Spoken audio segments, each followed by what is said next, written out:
यानंतरची बातमी मुंबईमधून येते। मुंबईतल्या गिरगाव परिसरात बेस्ट बस रस्ता खचल्यामुळे खड्ड्यात अडकलेली आहे। बेस्टचं मागचं चाक जे आहे ते खड्ड्यामध्ये अडकून पडले आणि या खड्ड्यात बेस्टचं चाक अडकून पडल्यामुळे या परिसरात काही काळ वाहतूक कोंडी निर्माण झाली होती। काही वेळानंतर ही बस खड्ड्यातून बाहेर काढण्यात आली, पण यामुळे रस्त्याच्या कामावरती प्रश्नचिन्ह निर्माण झालंय।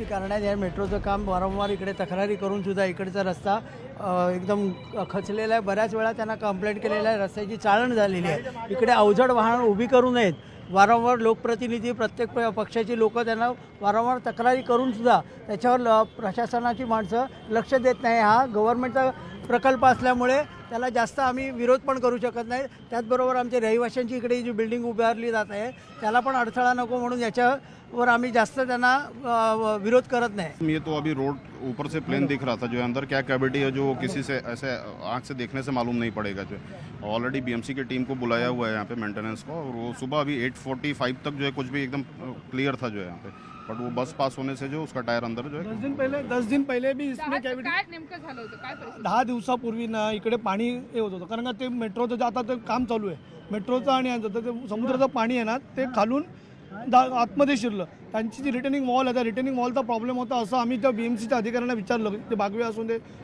ते बोलले की ह्या लोकांची ते काम आहे रिटर्निंग वॉल करणं, पण ह्यांचं म्हणणं काय की रोडच्या आतमध्ये असेल तर आमचं काम आहे, रोडच्या बाहेर असेल तर बीएमसीचं आहे। आणि मग हे कसं आहे, मोठे कारलो टाकणार मेट्रो प्रशासनावर, मेट्रो प्रशासन टाकणार बीएमसीवर, पण ह्याच्यामध्ये नुकसान कोणाचं होतं आहे? स्थानिक रहिवाशांचं। 30 तारखेला यांची एक भली मोठी भीमकाय क्रेन कोसळली आणि हा गिरगावचा रस्ता तीन दिवस बंद होता। हे पहिल्यांदा घडलं की एखाद्या क्रेनच्या ऑपरेटरच्या चुकीमुळे 3 दिवस रस्ता बंद होता।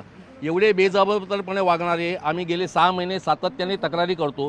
ते म्हणतात की आता हा रस्ता खचला, पण हा रस्ता आपोआप नाही खचला। यांची अवजड मशिनरी बघितली तर तुम्ही तुमच्या छातीत धडकी बसले एवढे मोठमोठी मशिनरी आणतात आणि यांना कुठल्याही परिस्थितीत काम करायची परवानगी नाही आहे, तरीसुद्धा हे सर्व रस्त्यावर करतात आणि त्याच्यामुळे ही परिस्थिती निर्माण झालेली आहे।